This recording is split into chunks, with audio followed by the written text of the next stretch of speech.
Pessoal, tudo bem? 26 de junho de 2018, Brasil em crise, o Rio de Janeiro duplamente em crise, e eu estou fazendo alguns vídeos para mim mesmo e para quem quiser pensar e repensar e talvez ter alguma saída. É claro que eu faço esse vídeo para o dia de hoje, 2006, 26 de junho de 2018, mas aquele que daqui a 10 anos, 20 anos, ver talvez seja atual. Alguém disse: eu venci o mundo. Vocês sabem quem? Interessante dizer o seguinte, que ao ler esse relato, ao pensar nessa pessoa, a gente não pensa em um bandido, a gente não pensa em alguém que talvez, se eu visse, você visse, cuspiria, faria coro com a turba que dizia bandido bom é bandido morto. Talvez você xingasse. Aí você pode dizer: não, eu não faria isso. Olha, bom, é só um. Você e eu, nós somos maus. Está na nossa natureza isso. De forma que interessante a gente entender por que a morte de cruz. Por que se submeter a tamanha humilhação? A palavra é uma só: justiça. Nisso tudo, Cristo, o Messias, estava ensinando um conceito perdido para Israel. Um conceito que, como hoje, se torna quase que uma questão arqueológica. Você, para encontrar justiça, você não precisa de um livro ou ir a um juiz, não é? Você precisa de uma pá, porque é uma coisa que já ficou, você não encontra. Justiça social é uma ideia, correto? Mas Jesus, ele falou de justiça. O problema é que a gente não consegue entender uma coisa.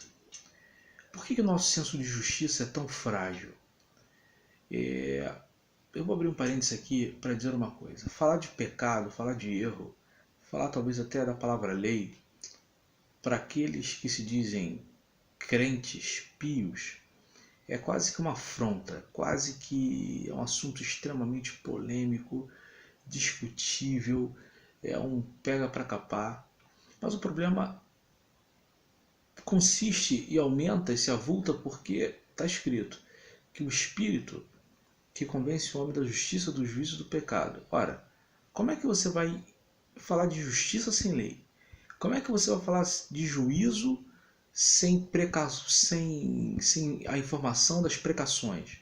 Como é que você vai falar de pecado se não há nada registrado antes?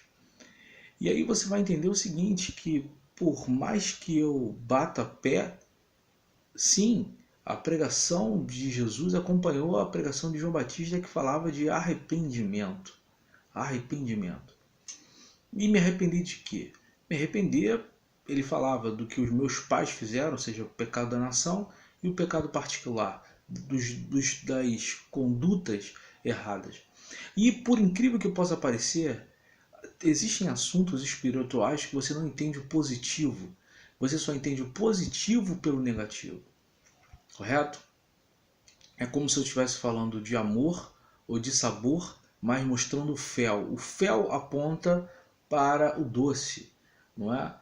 Então, o que eu estou querendo dizer aqui é o seguinte, é que ao você, ou aqueles circunstantes, entender o pecado, ele entenderia também a ação, uma coisa que é muito difícil a gente entender, sobretudo nos nossos dias em que Deus, entre aspas, está morto ou está afastado.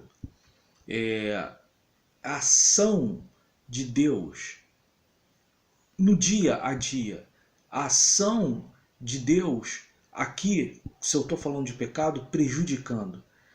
O que ele pregava era a abertura dos olhos para você entender que a entrada, estou falando daquele momento, né? A entrada de demônios, a entrada de doenças, a entrada da pobreza, porque a gente está falando de um povo subjugado por Roma, a entrada de malogros, se dava por causa do pecado, se dava por causa da não observação da lei de Deus. E a confusão ainda se fica maior porque você vê pregadores da lei de Deus à torto e à direita, contudo, os efeitos, ele ele fazia as pessoas entenderem por efeito e clamava para isso. Olha, isso que você está fazendo está trazendo o quê? Qual lucro?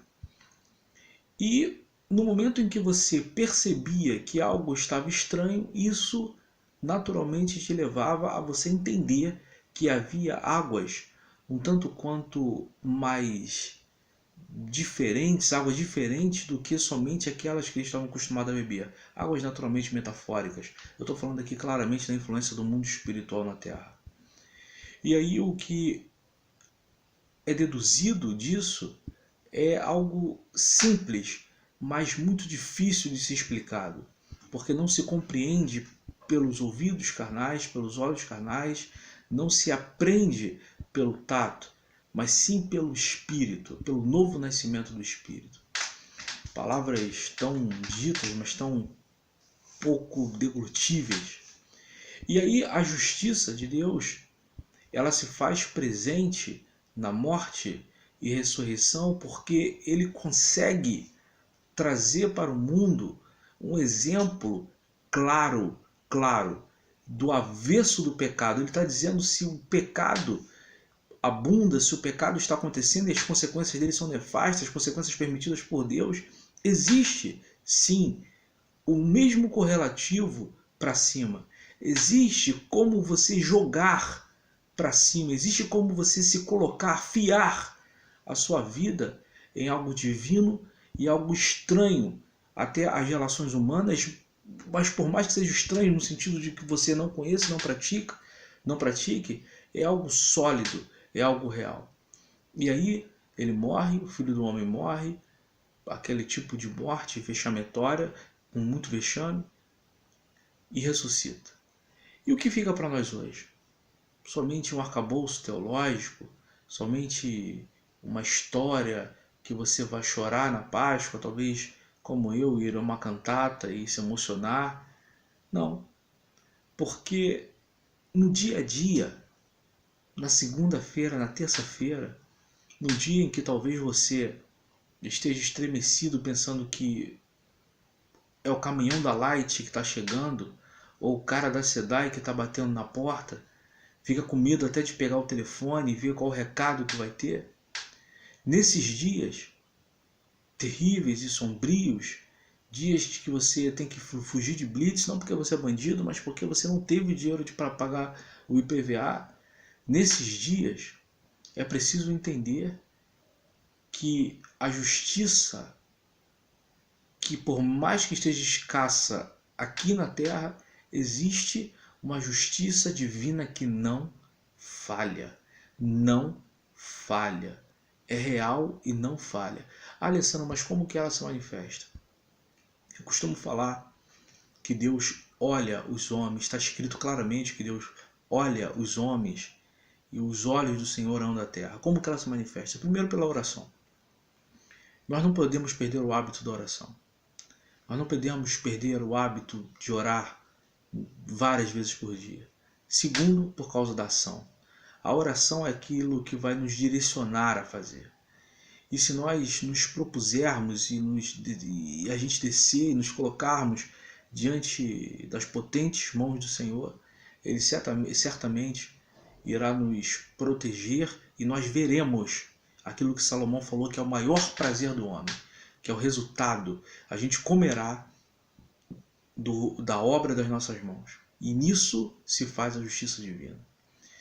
Espero que de alguma forma eu tenha ajudado, porque honestamente é assim que eu tenho vivido, contando cada dia, vendo cada dia o seu mal e procurando a justiça de Deus, porque nos dias que nós vivemos eu honestamente não confio mais em qualquer coisa que possa vir das mãos dos homens, só de Deus.